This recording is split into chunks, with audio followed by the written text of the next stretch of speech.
What's up, Zer0 Division Members on Riku here, and welcome to my live reaction. Well, welcome to my review for Berserk Volume 30. The first thing I want to talk about in this volume is the battle between Guts and Serpico. People were asking me why I didn't talk about Serpico's monologue in the last volume review, and that's because we didn't see it until this volume.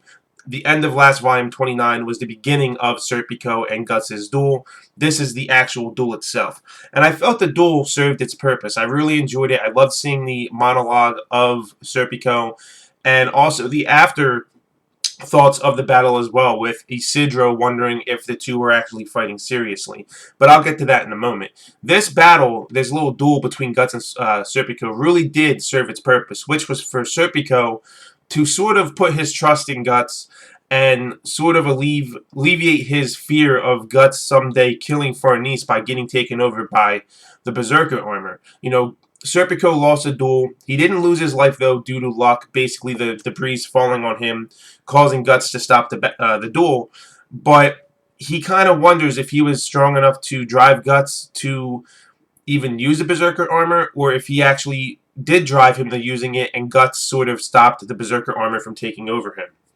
And this sort of shows character development for Guts as well, which I really enjoy seeing Guts slowly start to change throughout the series. And he's changed so much since the Golden Age arc, since his early days.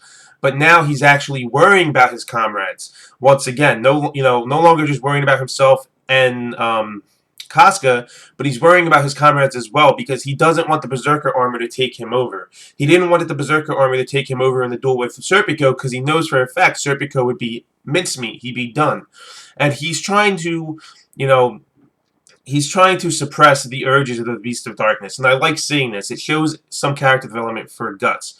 Now, in this battle, it served this purpose for Serpico to realize Guts might be able to hold the Beast of Darkness back, and like I said, it alleviates his fears that Guts might one day, kill Farnese accidentally if he gets taken over by the Berserker armor. Now, I also loved seeing his inner monologues when he's not wondering, but he's basically saying to himself, this is what Guts is going to do next.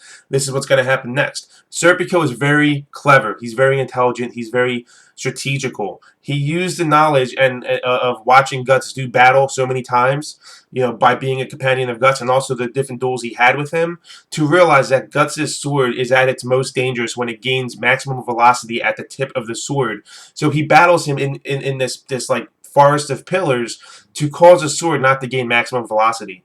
And he was basically drawing and reading Guts out, trying to get Guts to do that famous thrust, but then once again Guts read Serpico, switched his hand positioning, and had his prosthetic metal arm get attacked rather than his real hand. So it also proves to us that these two really do respect each other as swordsmen. They know each other. Each of them are basically very, very strong as swordsmen as well. But obviously, if Guts wasn't in this forest of pillars and was able to use his cannon and whatnot, Serpico wouldn't win. Furthermore, what if Serpico had his wind fetish? He had his feather sword. How would that duel go at that point as well? So there's a lot of what if and assumptions as well, because we didn't see the two of them with their whole arsenal basically. Now, Isidro at the end, he wants to know if they were fighting seriously, and we learned that they were. And this really shocks Isidro, but basically they said, Guts admits if he didn't take Serpico seriously, he might have, he's not an enemy to take lightly. And Serpico said that Guts was fighting seriously as well. And this really shocks Isidro. I guess he's realizing this is what it means to be a swordsman. So maybe we'll see some more character development for him as well. We've been seeing it since his introduction, but he hasn't gotten as much as Guts and Farnese. And that brings me to my next point. Farnese as a character. I dare to say that her character development even rival or surpasses Guts' character development in this series. She's probably the most well-developed and changed character in the series. When we first seen her, she was being led like a blind sheep, being told what to do by the Holy See. She was always left alone. She was always looking for warmth, and she found her warmth in fire, burning things down and whatnot, burning witches, burning, infidels and whatnot. And then she meets Guts, and Guts turns her world completely upside down, shows her a different part of her world, and from that point on, she wanted to follow Guts and learn about the other parts of her world, what really is going on in the world. And at first she's a babysitter, but she slowly wanted to become somebody that could offer more to the group. And now we see her actually not just protecting herself and Casca, but protecting others as well. Using the snakes, trying to learn magic. Her character development is probably, no, not probably, her character development is the most well developed in this series, even more so than Guts. It's absolutely incredible. Farnese has become one of my favorite characters in the series simply because of her character development. I just love everything about the character now. And she realizes, this isn't her place. In this aristocratic family, this isn't where she wants to be. She just wanted to come visit because this is where her journey began. This is where her journey began, but she belongs with Guts' group. And I really enjoyed that. And basically, I feel like we've come full circle with Farnese. And I'm sure we're going to see more character development with her, but she's who she needs to be now for the current plot, and I really do enjoy that, and I do think Miura did an amazing job of writing this character. She's probably the most well-written character in the series, at least in my opinion, and if she's not, she's a close second to Guts. But that's all I want to say about Farnese. This new character, Roderick, he seems interesting. I said in the last volume review I wasn't sure if he actually cared about Farnese, but he seems to actually have some feelings for her. He doesn't want their engagement to fall through the cracks, because as we've seen in this volume, Magnifico failed completely and miserably, and honestly, I thought this guy was going to be very cunning and whatnot, but he just seems like a complete coward.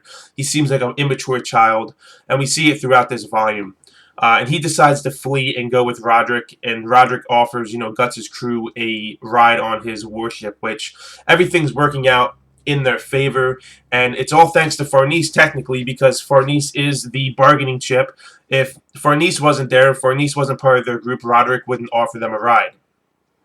And I also love the fact that Guts arrives on the scene to meet Farnese, and that tiger, that enchanted tiger or whatever that the Kushan sorcerers were controlling, Guts walks into the room and just slaughters it, and then he starts slaughtering all the other tigers that come.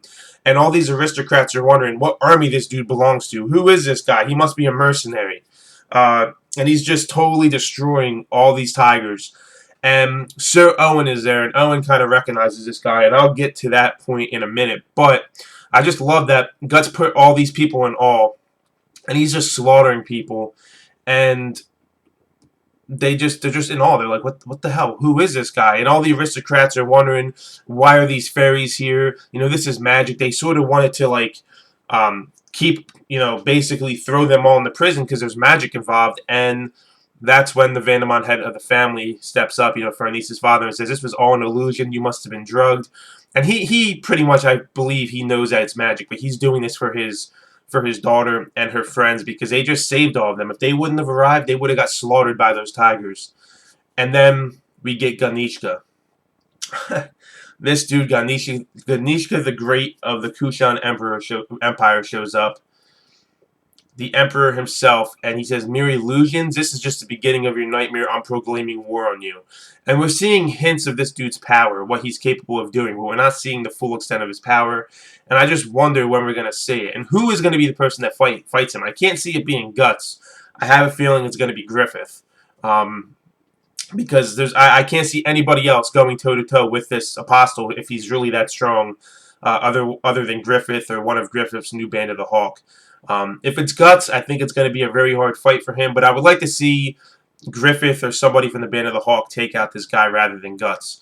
Because now Guts is going to be, and his crew are going to be on this warship heading to its elf helm, and Ganesha is really waging war against Midland and whatnot. He's waging war against the Holy See territory, and that's where Griffith is. So I see a confrontation between Griffith and Ganishka coming up sometime in the near future, maybe volume 35 or so.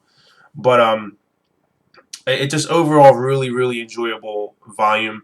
Very simple, very straightforward, but it did a good job of delivering what it had to deliver, which was basically getting Farnese's character development to come full circle, showing a little bit of character development for Isidro and Guts.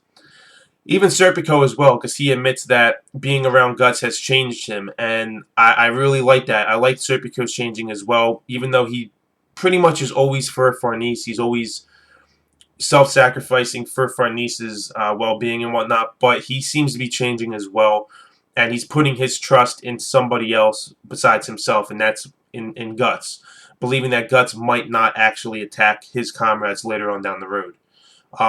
The meeting between Sir Owen and Guts was very enjoyable as well. It's kind of like a nod in a flashback back to the Golden Age arc, but it brings up bad memories for Guts, because Guts is wondering if Griffith and the new Band of the Hawk are involved in this war between the Holy See and the Kushan. And Owen is thinking to himself, I have a feeling they're going to show up. I don't think they're gone. The Band of the Hawk will come and they will rescue us. So we see the influence that the Band of the Hawk had during the Golden Age arc, and we see that the White Hawk of Light, Griffith, he basically was putting himself in people's dreams in Midland, what kind of effect he's having and influence he's having as well. And obviously it's leading towards Griffith and his group banishing the Kushan. I really do believe that, and erecting his own empire, his own kingdom, which is his goal overall.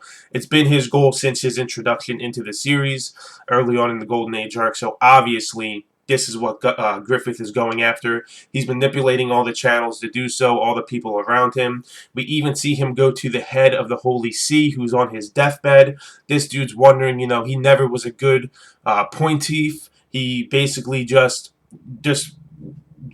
let people do things for him. And he wonders, the hand of destiny never reached out to him. And then he's seen the feathers of light come.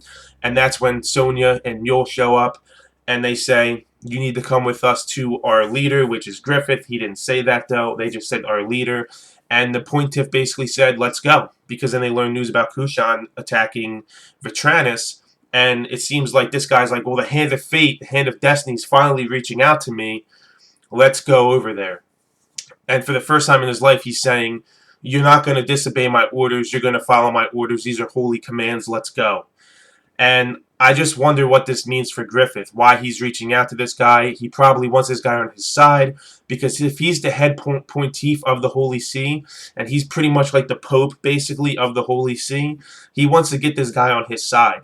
And in turn of doing so, he gets the Holy See on his side, which is a big asset to him erecting his own kingdom in the near future, which, like I said, was Griffith's goal ever since his introduction. And this is called, if I'm not mistaken, the Millennium Falcon arc. Is that what it's called? The Millennium Falcon of the Millennium Empire arc. Falconia chapter. Going to assume that basically is saying Griffith is going to get his own empire, going to get his own kingdom. It's going to be called probably Falconia. And he's basically getting these allies on his side. And the major ally he needs is pretty much the head of the Holy See. And if he gets the head of the Holy See on his side, like he's doing at the end of this volume, he's going to have that's going to be a major asset in his corner to erecting his whole kingdom. I mean, we've been seeing him laying the seeds ever since him coming back and being reincarnated during the Conviction arc. But this is like pretty much tying the knot completely. But let me know your thoughts on the volume. I also wonder if Roderick's going to become a new member of the group. He seems to be helping them, or if he's just going to be sort of like somebody they see once in a while. After he helps them get to where they have to go, he'll go his separate ways, and then every once in a while we'll see him. But it'd be cool if he became a new member. He's very normal. He's not super strong. He seems somewhat efficient with a sword, but he's not like anybody else in the group. Like, not like Serpico, not like Guts, not like Isidro. But we'll see what kind of role he plays in the story. He might even die on their journey. I don't know. But let me know your thoughts on the volume. Let me know your thoughts on my thoughts. Hopefully I touched base on everything. This video, while I was doing it, felt a little different. But I tried to touch base on everything. We're going on 15 minutes, and I try to not make these longer than 15 minutes. But like the video. If you feel I deserve it, subscribe if you haven't done so yet. I would greatly appreciate it. But that's all I have for you guys for this volume review of Berserk, volume 30. Really simplistic volume, really straightforward, but it did an amazing job of doing its job, basically. It did an amazing, that doesn't make any sense. It did an amazing job of what it set off to do, and I really enjoyed Farnese's character development coming full circle and the other things I mentioned in this volume. It just did an amazing job. But that's all I have for you guys. Thank you for watching, and I'll catch you in the next video.